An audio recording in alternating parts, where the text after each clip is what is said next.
আমরা প্রতিদিন কত কথা বলি, কত অপ্রয়োজনীয় শব্দে ভরে যায় আমাদের সময়। কিন্তু এমন একটা শব্দ আছে যেটা বলতে সময় লাগে মাত্র 2 সেকেন্ড, আর এর প্রতিদান দেন স্বয়ং আল্লাহ তাআলা। সেই শব্দটি হল সুবহান আল্লাহ। এর অর্থ আল্লাহ সকল ত্রুটি থেকে পবিত্র।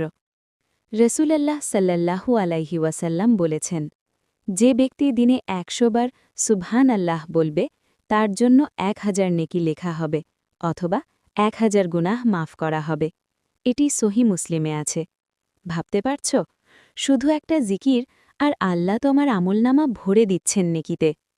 আরেক হাদিসে এসেছে, রসুল সাল্লাল্লাহু আলাইহি ওয়াসাল্লাম বলেছেন, দুটি শব্দ আছে যা জিহ্বায় সহজ, মিজানে ভারী আর আল্লাহর কাছে প্রিয়, সুবহান আল্লাহি ওয়া বিহামদিহি, সুবহান আল্লাহিল আজিম। এটি সহি বুখারি ও মুসলিমে আছে। মানে, এই ছোট ছোট জিকিরগুলো কিয়ামতের দিন আমলের পাল্লা ভারী করে দেবে।